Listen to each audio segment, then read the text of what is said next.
हमें सुबह से ही लीजिए, हमारी सुबह की जो नित्य क्रिया है उठने की, आजकल के युवा बालक 4 बजे कोई जगता ही नहीं। रात को उन्हें चाहे 12 बजे तक जगा दो, तैयार हैं, पर जागने के नाम पर तैयार नहीं। सुबह 4 बजे वहीं से खराब हो जाता है। ब्रह्म मुहूर्त होता है 4 बजे।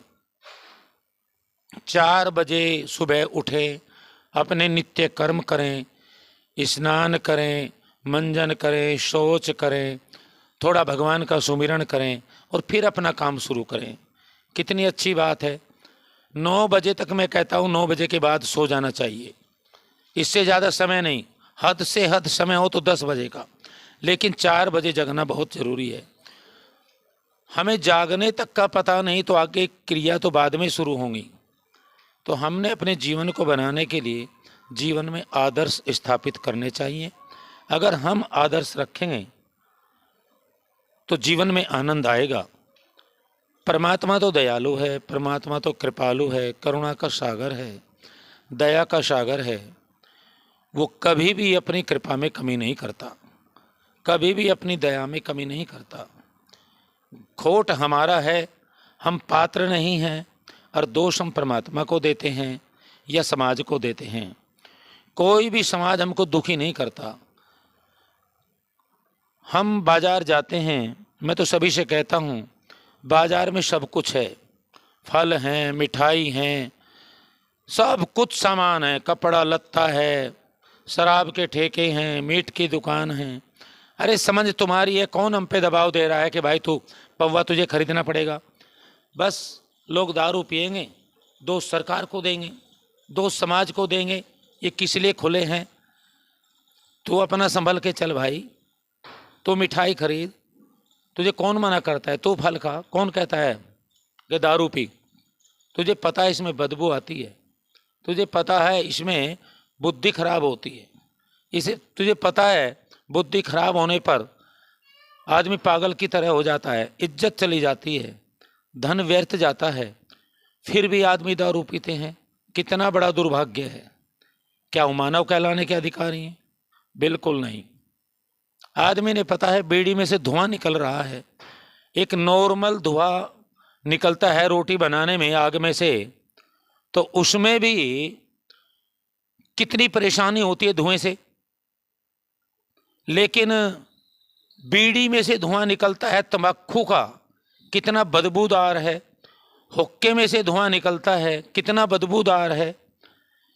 लेकिन मानव होकर भी इन चीज़ों का हम सेवन करते हैं। हमें यही नहीं पता क्या पीना चाहिए, हमें यही नहीं पता क्या खाना चाहिए। आजकल तो लत लग गई बहुत बुरी, भांग रगड़ के पीने लग गए, बुद्धि उल्टी हो जाती है। और बड़े बड़े उदाहरण देते हैं, उनको समझाए भी बेचारों को कौन कि भाई भांग मत पियो। क्या बोलेंगे कि महाराज जी भोले बाबा भी भांग पीते हैं। अरे भोले बाबा अगर भांग पीते हैं, भोले बाबा ने पूरे भूमंडल को बचाने के लिए विष का भी पान किया, पूरी दुनिया के कल्याण के लिए विष का पान किया। भोले बाबा गले में सांप डाले रखते हैं, तुम सांप डालो। भोले बाबा ने जहर पी लिया, तुम जहर पी करके दिखाओ। भोले बाबा पर्वत पर रहते हैं, तुम रह के दिखाओ। लेकिन नशा करने के लिए भोले बाबा का नाम और कल्याण करने के खुद अपना जीवन भी नहीं। क्या मानवता है। ऐसा नहीं होना चाहिए। मैं बार बार कहा करता हूँ 83,99,999 योनि केवल भोग योनि है, लेकिन मानव योनि भोग योनि नहीं है। मानव योनि कर्म योनि है। इसमें पुरुषार्थ करो, माता पिता की आज्ञा मानो, संतों की आज्ञा मानो, जीवन सतपथ पर चलाओ।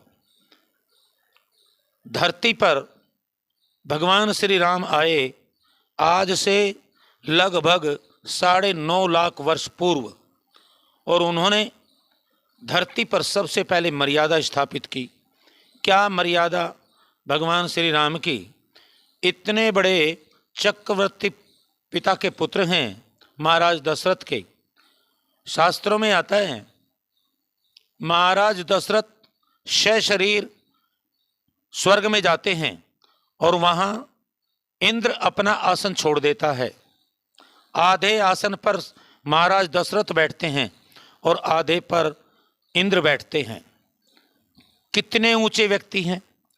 उनके यहाँ पुत्र रत्न के रूप में भगवान श्री राम आते हैं, तो भी मर्यादा देखिए कितनी ऊंची है। बचपन में हैं भगवान श्री राम, प्रातः काल उठ के रघुनाथा, मात पिता गुरु नावहि माथा। मर्यादा है।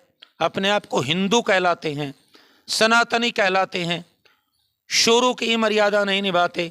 अरे सबसे पहले माँ के चरणों में प्रणाम किया, उसके बाद में पिता के चरणों में प्रणाम करना, उसके बाद गुरु के चरणों में प्रणाम करना, कितना मर्यादित जीवन होगा।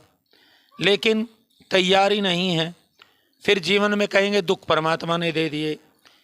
पुत्र कितना भी बड़ा हो जाए, कौन कहता है वो पिता से बड़ा हो गया? कभी हो सकता है क्या? कभी नहीं हो सकता।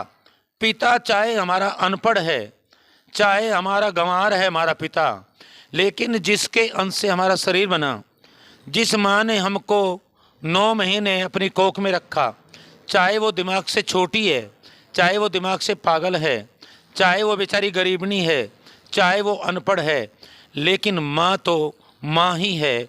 उसके चरणों में अगर हम प्रणाम सुबह करेंगे तो उसके मुख से, उसके हृदय से आशीर्वाद आएगा और उसके आशीर्वाद को दुनिया की कोई ताकत नहीं काट सकती। अगर माँ ने आशीर्वाद दिया और पिता ने अगर आशीर्वाद दिया और संत ने अगर आशीर्वाद दिया, अरे जीवन में चाहे खोटे कर्म भी क्यों न हो, सारे खोटे कर्म दूर हो जाएंगे, प्रारब्ध में लिखे हुए पाप भी कट जाएंगे। लेकिन दुख इस बात का है, माता को माता मानने को तैयार नहीं। क्या तुम राम से भी बड़े हो? मैं तो बड़ा फटकार लगाता हूं जो मेरे पास आकर लोग माता के बारे में कभी बुराई कर दे या अपने पिता के बारे में बुराई कर दे।